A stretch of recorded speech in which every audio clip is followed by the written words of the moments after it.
Hello everyone, કેમ છો બધા? સ્વાગત છે આપ સૌનું ફરીથી એકવાર નવી વિડીયોમાં. હું છું જિગ્નેશ પટેલ અને તમે જોઈ રહ્યા છો કનેડા ટોક્સ. આજે થઈ છે 13 ફેબ્રુઆરી અને આજના આપ સૌને ગુડ મોર્નિંગ અને જય શ્રી કૃષ્ણ. સવાર પડી ગઈ છે. સવારના અત્યારે કેટલા વાગ્યા તમને કહી દઉં, 2:25 થઈ છે અને અમે નીકળી પડ્યા છીએ જેસલમેર જવા માટે.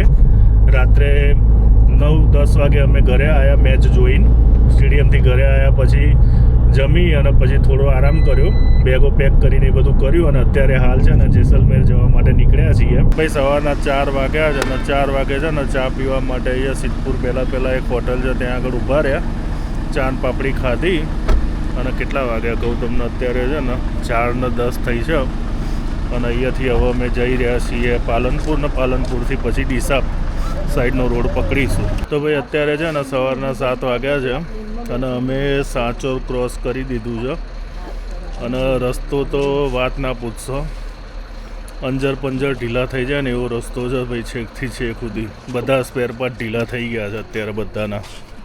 રસ્તો કેવો હતો ને? હા શું કે બધું ખાધેલું પચી જાય એવો હતો.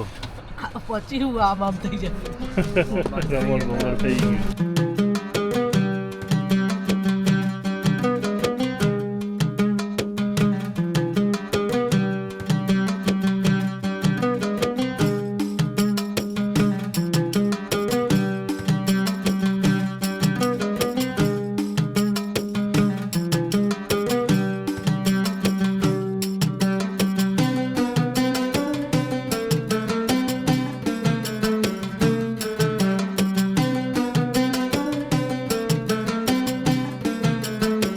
ભાઈ રાતના છે ને 2 વાર ચા પીવા માટે ઊભા રહ્યા, પણ એક જગ્યાએ છે ને ચા પીવામાં સહેજે મજા આવી નહીં.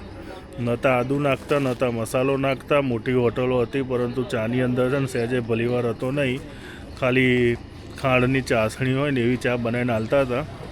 એટલે અહીંયા લોકલ ચાની કિટલી છે ને પાછળ ત્યાં આગળ ઊભા રહ્યા છીએ આદુ અને મસાલાવાળી ચા પીવા માટે. તો એને કીધું તો છે કે ભાઈ આદુ મસાલા નાખીને ચા બનાવશે, तो જોઈએ કેવો टेस्ट आवा जो. चाचा बढ़िया चाय बनाना, बराबर? बढ़िया बनाऊंगा, आदू मसाला डाल के. आदू डालूंगा, मसाला डालूंगा, चाय पर इलायची सब डालूंगा. करंट लगना चाहिए एकदम ताजा बन जाएगा. આ રસ્તામાં એક નાનું છે ને ધોરીમાના કરીને એક નાનું ગામડું છે, ત્યાં આગળ અમે ઊભા રહ્યા છીએ ચા પીવા માટે. બહુ મોટું ગામ નથી, નાનું ગામ છે હાઈવે ઉપર.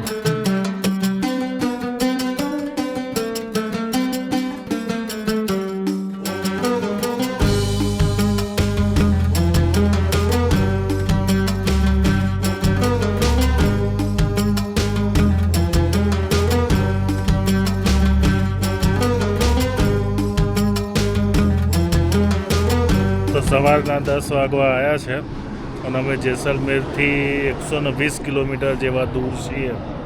એટલે અહીંયાથી સમજો ને 2-2.5 કલાકનો રન છે અહીંયાથી જેસલમેરનો. હવે અહીંયા આગળ નાસ્તો કરવા માટે ઊભા રહ્યા છીએ એક રેસ્ટોરન્ટ ઉપર. હવે નાસ્તો કરી અને પછી જઈશું જેસલમેર તરફ. 10:04 થઈ છે અને ટેમ્પરેચર 19 ડિગ્રી સેલ્સિયસ છે. રાત્રે ટેમ્પરેચર છે ને 12-13 ડિગ્રી સેલ્સિયસ જેવું હતું. અત્યારે બી વાતાવરણ તો ઠંડુ જ છે, અમદાવાદ કરતાં તો ઠંડુ જ છે.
ભાઈ અમે છે ને જેસલમેરના ફોર્ટના પાર્કિંગમાં આવી ગયા છીએ અને ગાડી અમારી અહીંયા પાર્ક કરી દીધી છે અને આ ઉપર ત્યાં આગળ છે ને અમારી હોટલ છે. હવે ત્યાંથી ઓટો મોકલે છે, એ ઓટો આવશે નીચે એટલે એની અંદર પછી અમારે ત્યાં જવાનું છે.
કયું આવ્યા? Okay okay. તો ભાઈ આ જે છે ને હોટલ રાજ મંદિર, આ અમારી હોટલ છે. તો ભાઈ જેસલમેર છે ને અમે અમારી હોટલ ઉપર આવી ગયા છીએ. હોટલ પર આવીને બધા પહેલાં તો નહીં લીધું, નહીં ફ્રેશ થઈ ગયા અને ફ્રેશ થઈ અને 2 કલાકની ઊંઘ ખેંચી લીધી, કારણ કે રાત્રે 10 વાગે મેચ જોઈને આવ્યા. એના પછી પેકિંગને એવું બધું કરતાં કરતાં 12:30 1 વાગી ગયો. કલાક આરામ કર્યો ના કર્યો, 2 વાગે નીકળી ગયા અને અહીં આગળ અમે પહોંચી ગયા હતા 1 વાગે. 12:30 થી 1ની વચ્ચે પહોંચી ગયા હતા હોટલ ઉપર. પછી બધા થાકેલા હતા એટલે બધા પહેલાં તો જન સૂઈ ગયા અને પછી આરામ કરીને અત્યારે ઉઠ્યા છીએ અને હવે જેસલમેર એક્સપ્લોર કરીશું, કે જે બી કરીશું એ તમારી સાથે શેર કરીશું. અને અહીંયાથી જો તમને વ્યૂ બતાવું કેવો દેખાય છે જેસલમેરનો. આ જુઓ, આપણી હોટલ છે ને ફોર્ટમાં છે અને અહીંયાથી જો પાછળના જેસલમેરનો આખો વ્યૂ તમને અહીંયાથી જોવા મળશે. અહીંયા ઉપર છે ને અહીંયા આગળ રેસ્ટોરન્ટ છે, ત્યાં આગળ હમણાં જઈશું સાંજે. અને અહીંયાથી જો આ નીચે પાર્કિંગ છે, કિલ્લામાં જ છે હોટલ. તો હવે એવો ફ્રેશ થઈ ગયા છીએ અને હવે થોડો ચા નાસ્તો કરી લઈએ અને પછી આગળની કાર્યવાહી કરીએ. તો આ વિડીયોને છે ને આપણે અહીંયા સુધી રાખીએ છીએ. ફરીથી મળીશું નેક્સ્ટ વિડીયોમાં. ત્યાં સુધી આપ સૌને જય હિન્દ, વંદે માતરમ. આપ સૌનો દિવસ શુભ રહે.